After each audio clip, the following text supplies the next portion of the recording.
इस वक्त हम जंतर मंतर पर पहुंच चुके हैं और आप मेरे पीछे देख सकते हैं कि कई चीज़ों को लेकर के यहाँ पर प्रोटेस्ट हो रहा है। तो हम ये जानने समझने आए हैं कि इन लोगों की मांगे क्या है, किन चीज़ों को लेकर के ये प्रोटेस्ट कर रहे हैं। और अगर मैं ठीक पीछे दिखाऊं तो यहाँ जो प्रोटेस्ट चल रहा है वो चल रहा है उन्नाव रेप केस को लेकर के। उन्नाव रेप केस के बारे में सबको पता है, अगर आपको नहीं पता तो थोड़ी जानकारी के लिए बता दूँ कि कुलदीप सिंह सेंगर का ये मामला है, जो विधायक थे, 2017 की बात है ये, और वहाँ पर एक रेप कांड हुआ था एक नाबालिग के साथ। तो अभी ये मुद्दा सुर्खियों में इसलिए आया है कि जो दोषी थे, मतलब आरोपी नहीं, कुलदीप सिंह सेंगर को लोअर कोर्ट ने दोषी माना था और दोषी मानने के बावजूद जो है उनको जेल हो गई थी। 4 रोज़ पहले की बात है, अगर एग्जैक्ट कहूँ तो। दिल्ली हाई कोर्ट ने उनको कुछ शर्तों के साथ जमानत दे दी है। हालांकि अभी भी वो उनके पिता के हत्या के मामले में जेल में ही है। तो उसी को की ज़मानत उनको क्यों दे दिया गया, इसी को लेकर के लोग यहाँ पर प्रोटेस्ट कर रहे हैं। कई सारे एक्टिविस्ट आए हुए हैं, जिसमें योगिता भयाना है, जिनसे हम कोशिश करेंगे कि उनसे बात हो। वो लगातार इस मुद्दे को उठा रही हैं। इनके अलावा भी कई लोग हैं।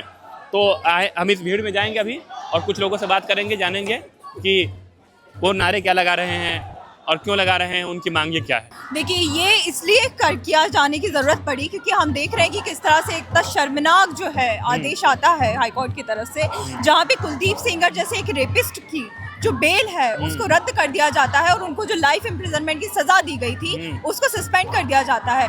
यहाँ पे इस तरह का मोर्चा खोलना बहुत ज़्यादा ज़रूरी इसलिए है क्योंकि हम देख रहे हैं कि उन्नाव की जो पीड़िता है उन्होंने सालों से संघर्ष किया है ये इंश्योर कराने के लिए कि उसके जैसा कुलदीप सेंगर जैसे घटिया मानसिकता का व्यक्ति जेल के अंदर रहे। लेकिन आज जिस तरह का आदेश आया है उसके बाद जो हमें बहुत ज़्यादा ज़रूरत है इस बात पे सोचने की, एकजुट होने की और इस पे सवाल करने की, क्योंकि हम एक ऐसे देश में रहते हैं जहाँ महिलाओं के साथ इस तरह की घटनाएं खुलेआम दिन रात होती रहती हैं। बहुत सारी महिलाएं हैं जो इस पे आवाज़ नहीं उठा पाती और जो गिनी चुनी महिलाएं जो संघर्ष करते हुए इस पे आवाज़ उठाती हैं, रिपोर्ट दर्ज कराती है, न्याय मांगने जाती है और न्याय उनको इस तरह का मिलता है कि उनके रेपिस्टों को खुला छोड़ दिया जाता है। 2 सवाल है मेरे पास मन में। पहला ये है कि सोशल मीडिया पर भी वो पूछे जा रहे हैं। हालांकि सोशल मीडिया की चीज़ों पर मैं बहुत ज़्यादा भरोसा नहीं करता, मगर यह है कि जब कहा जा रहा है कि जब लोअर कोर्ट से फैसला आया था तो इन्होंने स्वागत किया था क्योंकि उसमें उम्र कैद हो गई थी उनकी। हाई कोर्ट आ रहा है तो जज पर तरह तरह के इल्ज़ाम लगा रहे हैं। कल सुप्रीम कोर्ट में जब ये हियरिंग होने जा रहा है तो अपने पक्ष में फैसला आ रहा है तो आप लोग इसके समर्थन में हैं, लेकिन थोड़ा सा भी ऊपर नीचे हो रहा है तो आप लोग विरोध करने उतर जाते हैं, ऐसा क्यों? देखिए, पहले तो मैं ये बोलूँगी कि जो हमारा पक्ष और उनका पक्ष वाली बात है ये बहुत ही बेहुदा बात है, क्योंकि आप देखिए कि एक महिला के साथ जब रेप होता है कितना मुश्किल है उनके लिए उस पर आवाज़ उठा पाना। और उन्नाव की केस को अगर आप पर्टिकुलरली देखें तो आप देखेंगे कि एक व्यक्ति जो कि सिटिंग एमएलए था उसके खिलाफ आवाज़ उठाने के लिए कितना संघर्ष करना पड़ा होगा पीड़िता को। और यहाँ तक कि आप देखिए कि एफआईआर कराने में कितनी मुश्किलें उन्हें झेलना पड़ी, क्योंकि पूरा तंत्र जो है, जो पुलिस से लेकर, जो सरकार से लेकर, जो तमाम लोग लगे गए थे उनके संघर्ष को दबाने के लिए, उसके बावजूद उन्होंने संघर्ष किया और एफआईआर दर्ज हुई। उसके बाद सीबीआई को चार्जशीट भी तब दर्ज करनी पड़ी जब वहाँ की पीड़िता ने खुदकुशी करने की कोशिश की, तब जाके उनके कान पे जू रेंगी और उन्होंने जो है उस पर चार्जशीट दाखिल की। उसके बाद भी आप देखिए कि 8 साल तकरीबन होने को आ गए हैं इस केस में और अभी तक कोई जो सज़ा होनी चाहिए थी उस तरह की सज़ा नहीं हो रही है। उल्टा जो हम देख रहे हैं कि इस तरह के आदेश निकाले जा रहे हैं कि उनकी लाइफ इम्प्रिजनमेंट को सस्पेंड कर दिया, कहीं उनकी बेल रद्द कर दी है। तो मुझे लगता है कि ये जो मैसेज जा रहा है इस तरह के आदेश थे वो बहुत ही घिनौना मैसेज है। वो मैसेज ये है कि अगर आप पावरफुल लोग हैं, अगर सरकार से आपकी बनती है, आप सरकार में बैठे हुए लोग हैं, तो आप पे जो है जिस भी तरह का अपराध का जुर्म का इल्ज़ाम आ जाए लेकिन आप खुले छूट सकते हैं। तो इस तरह का मैसेज मुझे लगता है तमाम महिलाओं के जो जा रहा है सरकार की तरफ से ये बहुत ही गलत है और इस पर सवाल उठाए जाना जरूरी है। एक आखिरी सवाल, छोटा सा सवाल है, छोटा जवाब भी चाहता हूँ मैं। सुप्रीम कोर्ट से क्या उम्मीद है कल जब हियरिंग होने जा रहा है? सुप्रीम कोर्ट से हमें यही उम्मीद है कि वो जो हाई कोर्ट ने जो ऑर्डर निकाला है पहले तो वो उसको रिवर्स करें और ये इंश्योर करें कि इस तरह के अपराधी को कड़ी से कड़ी सजा मिले, क्योंकि ये इस तरह के अपराधी हैं जिनको खुले छूट तो बिल्कुल भी नहीं मिलना चाहिए। क्योंकि आपने देखा होगा कि पीड़िता के पिता की हत्या भी कर दी गई, उन पे भी अटैक किया गया। तो इस तरह के लोगों की जगह जो है वो देश में कहीं नहीं है सिवाय इस देश की जेलों के। क्या नाम है आपका? मेरा नाम नेहा है। नेहा, ये जो प्रोटेस्ट हो रहा है, इनके अलावा ये जो प्रोटेस्ट हो रहा है, अभी हम जब आ रहे थे तो देखे रिपोर्ट में कि सुप्रीम कोर्ट कल संज्ञान ले रही है मामले को, फिर अब प्रोटेस्ट करने की ज़रूरत क्यों पड़ गई? संज्ञान तो हाईकोर्ट को भी लेना था और उसने इस तरीके से संज्ञान लिया है कि आज रेपिस्ट को बेल दे दी है तो कल सुप्रीम कोर्ट हाई कोर्ट की गलती ना दोहराए, इसके लिए हमने बहुत ज़रूरी समझा कि हियरिंग से एक दिन पहले हम इस तरीके का एक पब्लिक प्रोटेस्ट डेमोन्स्ट्रेशन करके सुप्रीम कोर्ट को आगाह करें। कल जब वो बैठेगी बेंच सुनने के लिए बात, उसको ये मालूम होना चाहिए, बिल्कुल बिल्कुल उसको ये मालूम होना चाहिए कि उसके जजमेंट को हवा में नहीं उड़ा दिया जाएगा। इस देश की जनता सुन रही है वो क्या जजमेंट देता है और उन्हें हाई कोर्ट के इनजस्टिस को करेक्ट करना होगा और सच में लॉ को जस्टिस सिस्टम पर प्रेशर डालना कहाँ तक आपको सही लग रहा है? आप कह रहे हैं कि प्रेशर क्रिएट करेंगे, तो प्रेशर क्रिएट करना क्या सही लगता है आपको? बिल्कुल सही लगता है। इनफैक्ट किसी भी डेमोक्रेसी में जनता को संवैधानिक रूप से प्रोटेस्ट का अधिकार इसीलिए होता है कि अगर कहीं पे भी जनता के अधिकारों की सुनवाई नहीं हो रही है, चाहे वो पुलिस हो या सरकार हो या कहीं और हो, तो इसी के लिए हमको कॉन्स्टिट्यूशनल राइट है कि हम कहीं पे प्रोटेस्ट कर सकते। ठीक है। कुलदीप सिंह सेंगर जो दोषी है, आरोपी नहीं, वो भी जेल में है, जमानत दी गई है कुछ शर्तों के साथ, 5 किलोमीटर दूर रहना है, इनको सीआरपीएफ की सिक्योरिटी है, बाकी चीज़ें हैं, डर अपनी जगह पर है, अभी वो जेल में है, फिर इतना हंगामा क्यों बरपा है?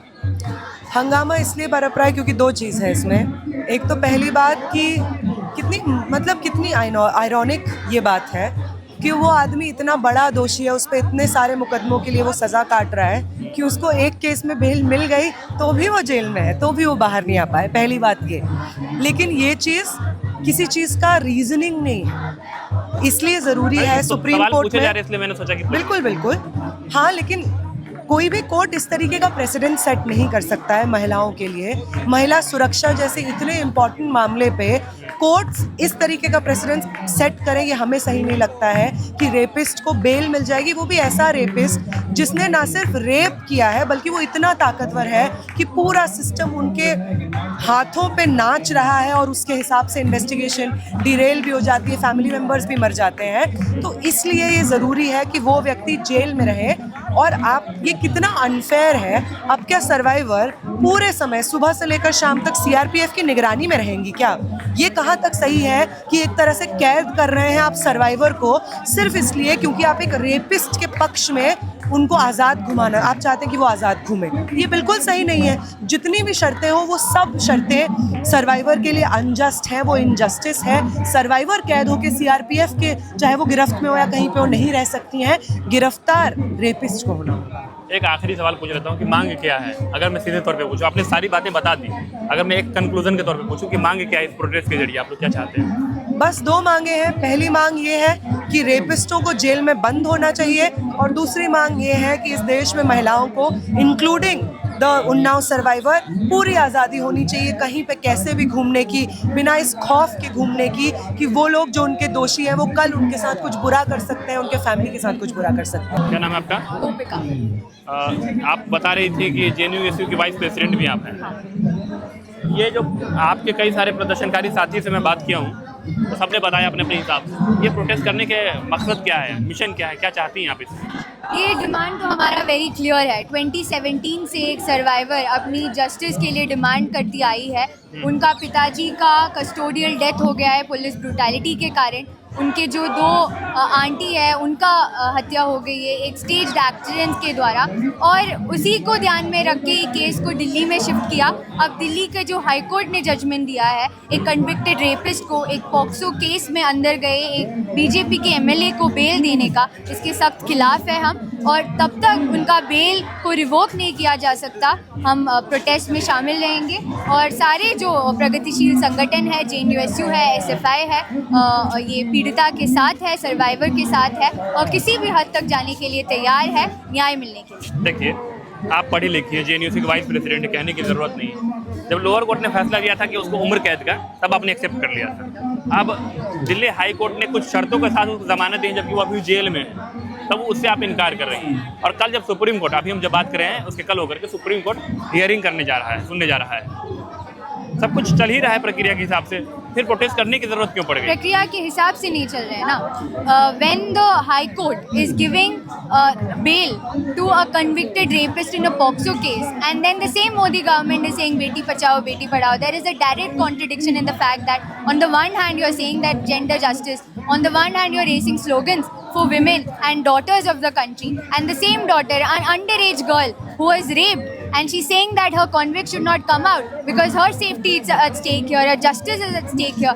We already know that Kuldeep Sengar was involved in the staged accident that took place with her 2 aunts. We already know that the government and how the police was complicit in the death of her father. When that survivor is sitting there on the streets of the country today demanding justice, that person who already the court had declared as a rapist is coming out on bail. This should be fought against. यहाँ को लेकर के मैं फिर से पूछ रहा हूँ, आप इस प्रोटेस्ट के माध्यम से आपने बता दिया क्या क्या चाहते हैं, 2-3 मांग बताइए कि क्या क्या चाहते हैं आप, 2-3 लाइन में। ये मांग हमारा सिर्फ एक ही है कि जो बेल उनको दिया है कुलदीप सिंह सेंगर को, उसको रिवोक किया जाए। रिवोक किया जाए। संस्कृत का एक श्लोक है कि यत्र नारी पूजन्ते रमन्ते तत्र देवता। इसका मतलब होता है कि जहाँ नारियों की पूजा होती है वहाँ ईश्वर का वास होता है। हो सकता है प्रोनाउंसिएशन में मैं कुछ गलत बोल दिया हूँ, लेकिन भावार्थ यही होता है। यहाँ आपने लोगों को सुना, हमने बात की कई लोगों से, आप पीछे मेरे पीछे देख रहे हैं, अभी प्रोटेस्ट चल रहा है। मकसद एक ही है कि एक महिला को इंसाफ दिलाना, एक महिला को न्याय दिलाना। यहाँ जब प्रोटेस्ट चल रहा है तो इसे ठीक 1 दिन बाद यानी कल सुप्रीम कोर्ट संज्ञान लेकर के इस मामले की सुनवाई खुद करने जा रहा है। और जो पहले ज़िला अदालत यानी लोअर कोर्ट जो फैसला दिया था उम्र कैद का, उसको हाई कोर्ट में आकर के पलट दिया गया और हाई कोर्ट ने फैसला दिया है कि इनको ज़मानत दे दी जाएगी कुछ शर्तों के साथ। शर्त क्या है कि 5 किलोमीटर के दायरे में सर्वाइवर के आसपास में नहीं आना और बाकी चीज़ें हैं, लेकिन ज़मानत उनको मिल गई है। हालांकि वो अभी भी जेल में किसी और मामले में, जो कि मैंने बता चुका हूँ पहले। अब जब सुप्रीम कोर्ट फैसला लेने जा रही थी, ये लोग इस उम्मीद के साथ प्रोटेस्ट कर रहे हैं कि सुप्रीम कोर्ट इनके हक में इनके लिए इंसाफ करेगा। तो आपने लोगों को सुना, जाहिर सी बात है लोगों को सुनने के बाद आपकी कोई राय बनी होंगी। वो राय आप अपने हमें कमेंट सेक्शन में बता सकते हैं। ये रिपोर्ट आपको कैसी लगी वो भी आप कमेंट सेक्शन में ज़रूर बताइएगा, आपके कमेंट का इंतजार रहेगा। देखते रहिए द हिंदी टॉप। मैं नैयर आज़म, वीडियो जर्नलिस्ट जानिसार खान के साथ, जंतर मंतर, नई दिल्ली।